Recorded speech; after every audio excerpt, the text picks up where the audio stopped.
Hello, in this video I'm going to continue on with my tank building series that I've been working on. This is the fourth video in the series. If you've not seen the previous three, I will put links to those videos in the description so you can locate them. Um, Otherwise, I would suggest going to my channel and going to my tanking playlist. I will also link the playlist in the description as well. But let's get right into it. I'm going to cover a couple of things in this video. First, I'm going to cover attribute points. I've not touched on that yet because I kind of think that should be towards the end of your building process once you've figured out what gear you're going to wear and your Mundus and everything, having your CP slotted and your food. This should be one of the very last things that you do on your build. That way you know that your statistics are going to be where they need to be, or your stats, I should say, not your statistics. But so the other thing I'm going to cover in the video is how I manage stamina on my tank builds. Uh, so let's get into it. How I start out, once you have everything slotted, your gear is on, your pieces are all golded out, they have all the glyphs on them, your food is on, your CP is slotted, absolutely everything on your build is done. The only thing you need to do left to do is do your attribute points. Now, what I recommend is to go to your back bar on this and then fill in your attribute points for the health until you reach 40,000. And why I do that on the back bar is because when I flip to my front bar, my health bar goes up quite a bit. And I'll explain that in just a second. But this is the bare minimum amount that I like to have for um, builds for running veteran content. So this is right here what you want to look at. You want to make sure that your max health on either bar is 40,000 minimum. So I do that on my back bar while I'm doing these attributes so that I make sure that when I flip to my back bar, I don't dip below that number. So for me, because I'm running the Imperial, as you can see, I don't have to run as many points into the health category as some other races may have to do. And that is because the Imperial gives you 2,000 max health, which really helps you adjust how you allocate these. So why is my front bar such a larger number for max health? So on my back bar, I'm at 40,677. When I flip to my front bar, it jumps almost a whole 4,000 maximum health. Now, you might be asking why that is, and I'll explain that right now. For one, I have a shield with a triglyph on the shield, which gives me an extra 477 max health. But I'm also running a Sword of the Trainee, which gives me 1,454 max health. And then I'm running the Druid's Shield, which gives me another 1206. So those three things combined, the glyph on the shield, plus the one piece bonus for Druid, and the one piece bonus for Trainee, gives me more max health on my front bar. And so that's why I recommend going to your back bar to make sure that you're just not going to dip. Because if you fill in your attributes while you're sitting on your front bar, you may have an instance where you're at, let's say, 42,000 or something like that, and then when you flip to your back bar, you drop down to like 37,000 or something relative. So I would suggest that you fill in your attribute points while you are on your back bar, and that will most likely get you to be where you are um, above the threshold there on either bar, which is important. Okay, so that's done. Now we're going to talk about how I sustain stamina and other resources on my build. So really quickly, one of the most important attributes on a tank is mag recovery. And why is that? It's because most of the skills that you should be using cost magicka. And also when you're blocking,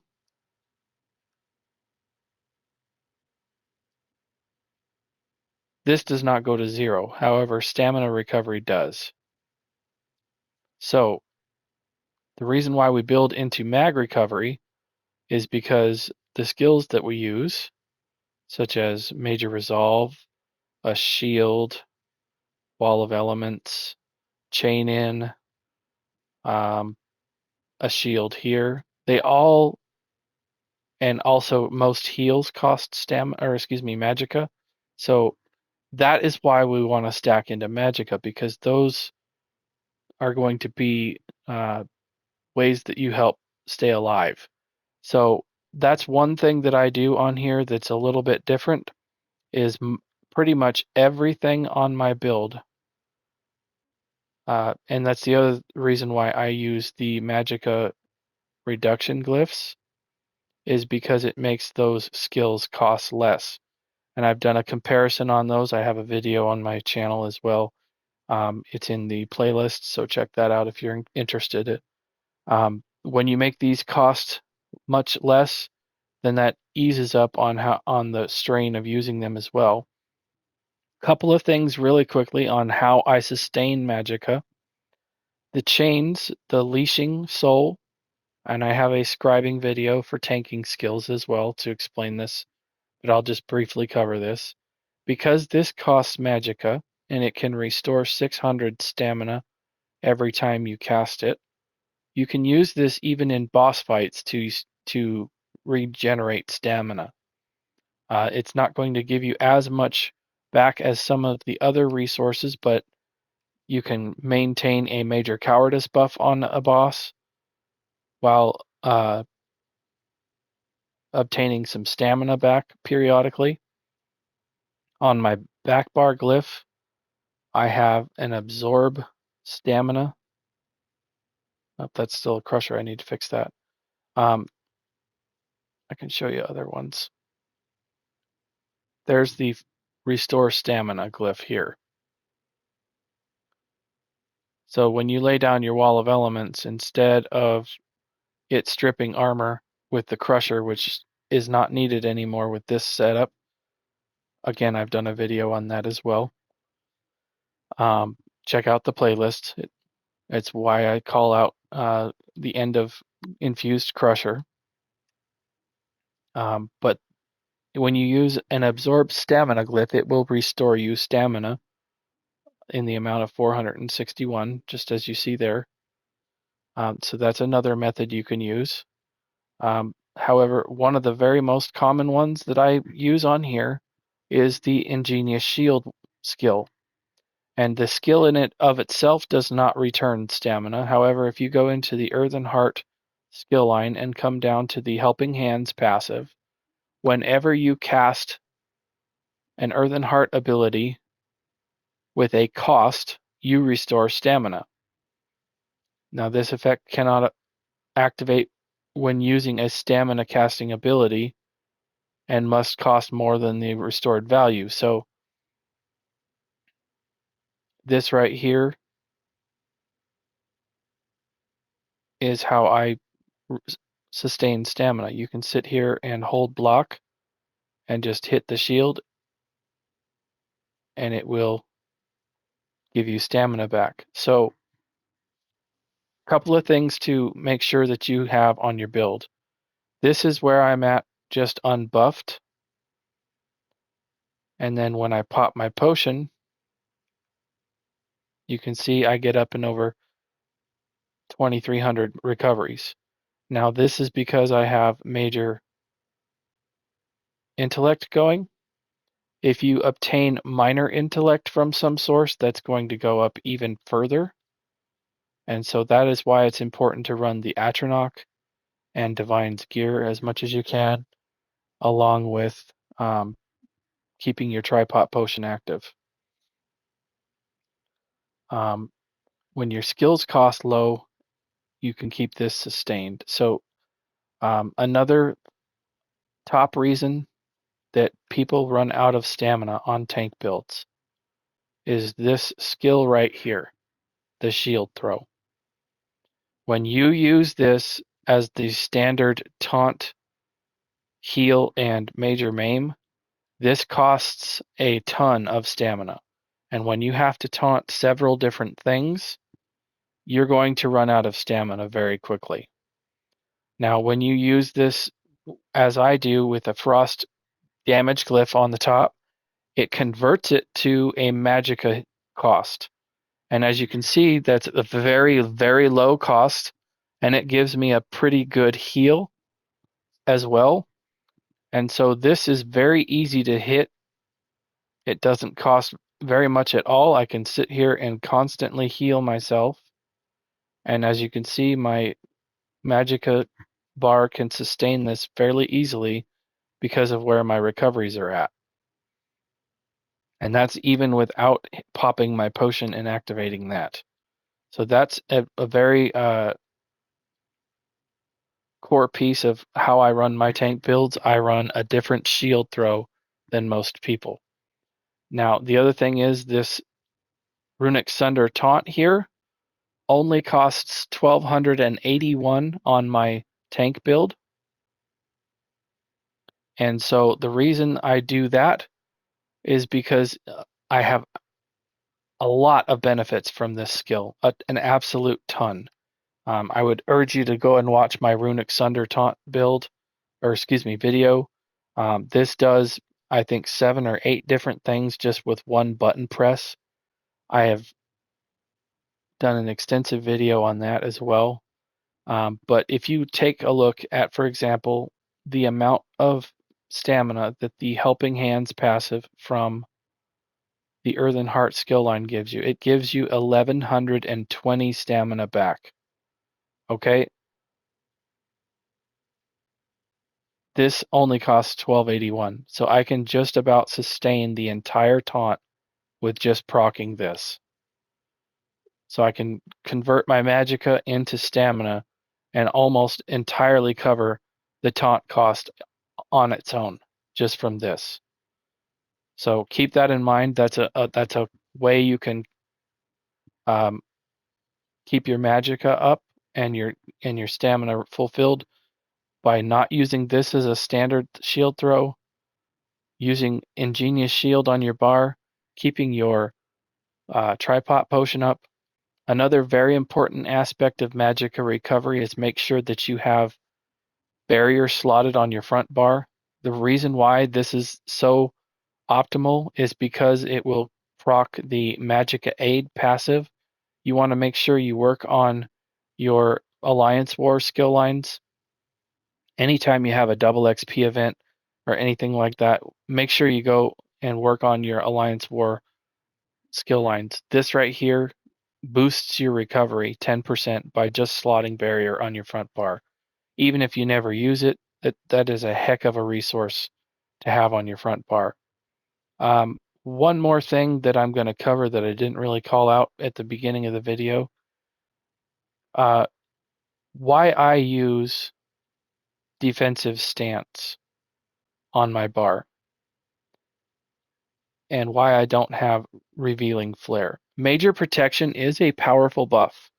However, if you are stacking into the reduced damage taken category a lot, then that buff that you get is added multiplicatively. It's not additively. So you're not going to get the full 10% bonus from this. And so this may or may not be as potent as having the defensive stance option on. And I will show you exactly why this skill is so powerful. I don't typically cast the ability and obtain the shield from it. In most cases, I just have it slotted. And the reason why is the very bottom paragraph here is while you have the ability slotted and you have a shield equipped, the amount of damage that you block is increased by 10%, and it also reduced your block cost. So I'm going to show you what my skill bar would look like if I take the skill off first. Let's just put a skill on in place of it, and I will go into my advanced stats here, and you can look at my block cost is at 988, and my block mitigation is at 78%. So try and remember those two numbers, 98, just under 1,000 for block cost, and then block mitigation is at 78%. Okay, so now we're going to put the skill back on. There. And just for slotting it, I've reduced my block cost by 100, and I've increased the amount of damage I can block by 5%. That's a pretty big jump in how much damage you can block. It's not a set number, it's a percentage-based number. So depends on what damage is coming in as to how much the number of damage you're actually going to block with that. But this is a really, really good skill to make sure that you have on your bar, especially for boss fights when you're blocking a lot. This is going to be a really, really powerful skill. So I would recommend putting that on your bar and giving it a try. I think it's more potent than the Revealing Flare skill. One more thing I was going to show in this video that I didn't have on my previous video. I'm on a different tank right now, and this is going to be the demonstration of the Sabane's Ward Mythic that gives you the 12-meter ring for block mitigation, and I can show you now how big this is.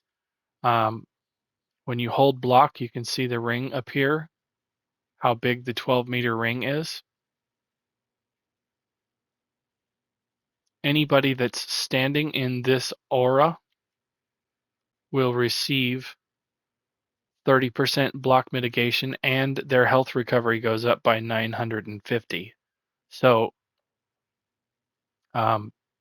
you don't get the health recovery. However, your group gets it. So keep that in mind. The other thing is when you are blocking while you're wearing this, you cannot move. You can roll dodge, and it will reactivate when you get done with that. So that is a way you can kind of still use this, is you can roll dodge if you need to.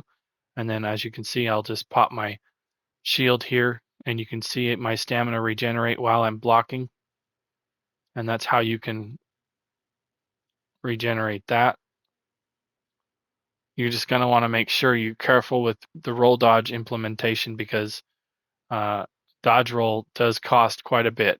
It's 4,000 on my build anyway. It's probably a different value on your build, so pay attention to that, because that's not necessarily something that you want to implement. Perhaps you could shield up and then let off block and then move and then block again. Just make sure you don't do that during a heavy attack when you're really going to get smacked hard.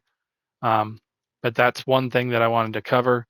The other thing is, again, my block mitigation currently is at 83%. And if I hold block while I'm wearing this Mythic, you can see it jumps all the way to 98%, which is crazy high. And the reason why this is not really that optimal is because you only get credit for up to 90% for block mitigation. So in certain situations, this Mythic is extremely good. But if you're needing to be mobile in the fight and block at the same time, probably don't want to put it on. It's really not a good idea. If you need to be mobile, it stops you dead in your tracks if you hit block. And the only way you can move is to roll dodge. So keep that in mind. You probably don't want to be roll dodging around too much unless you build for that specifically. So I'm going to end the video there. I'll try and think if there's anything else that I missed. Let me know in the comments, and I'll look into it. But check out the other videos in the series. Check out my YouTube channel. I have reorganized that to be a little bit more user-friendly in terms of navigating to my playlists. When you get to the channel, all you have to do is go down once, and the created playlists are all right there. Scroll through those. I have several different playlists that are all segregated out into subject matter. Check them out, see if there's anything else there that you are interested in. Thank you very much for watching and subscribing and liking. I appreciate everybody that's doing that, and I'll see you in another video. Thanks. Bye.